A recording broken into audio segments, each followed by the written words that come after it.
Bonjour, je m'appelle Maurice. Bonjour, je m'appelle Colette. Moi, c'est Flore. Nous allons vous lire Les rhapsodies de réalité. Notre partenaire, le pasteur Chris Oyakilome. Suivez-nous. Suivez-nous. Suivez-nous.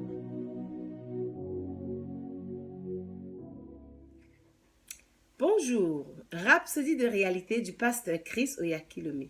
Notre thème d'aujourd'hui, il est votre force. L'Éternel est le soutien de ma vie. De qui aurais-je peur? Psaume 27, verset 1. Dans le psaume ci-dessus, David ne demande pas la force au Seigneur.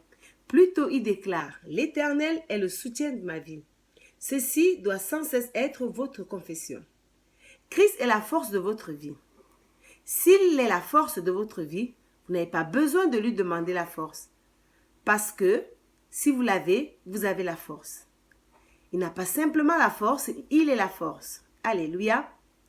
Il y a de la place pour la faiblesse dans votre vie. Il n'y a pas de la place pour la faiblesse dans votre vie.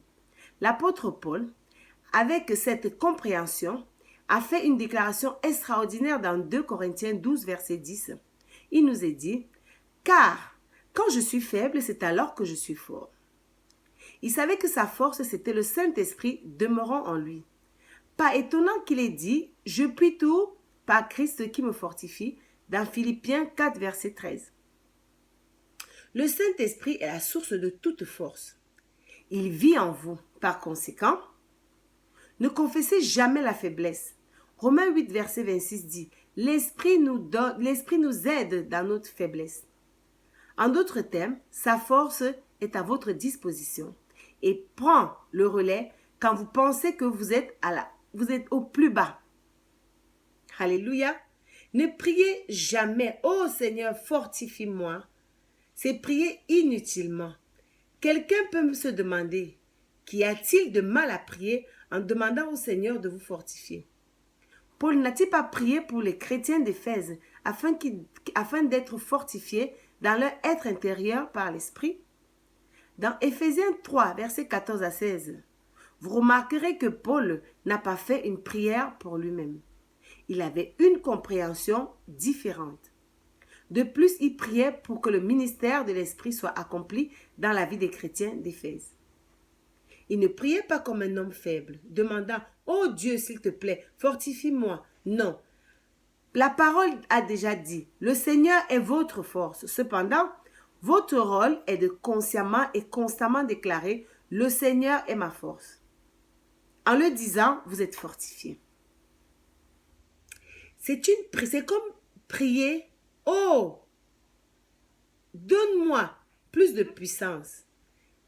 Il a déjà dit dans Acte 1, verset 8, « Mais vous recevez une puissance de Saint-Esprit survenant sur vous. Ainsi, ayant reçu le Saint-Esprit, vous n'avez pas besoin de demander à Dieu plus de puissance. Le Saint-Esprit, la puissance de Dieu lui-même, habite en vous. Alors déclarez comme David, « Je t'aime, ô Éternel, ma force, mon rocher, ma forteresse, mon libérateur, mon Dieu, mon réconfort, mon rocher, où je trouve un abri, mon bouclier, la force qui me sauve, ma haute retraite. » Dans Psaume 18, versets 1 à 2. Prière. Je t'exalte, ô Seigneur, ma force. Tu es béni à jamais, car j'ai confiance en toi. Tu es ma gloire, mon bouclier et ma défense. Ma force est renouvelée en toi toujours. Tu m'as placé en hauteur, la gloire et l'honneur sont dans ta présence. La force et la joie sont dans ta demeure, et je me réjouis en toi à jamais au nom de Jésus. Si vous voulez faire une lecture approfondie, vous pouvez lire dans Psaume 23, verset 4 ou Psaume 27, verset 1, 3, Psaume 27, verset 1 à 3 ou dans 2 Corinthiens 12, verset 9. Soyez bénis. Au revoir.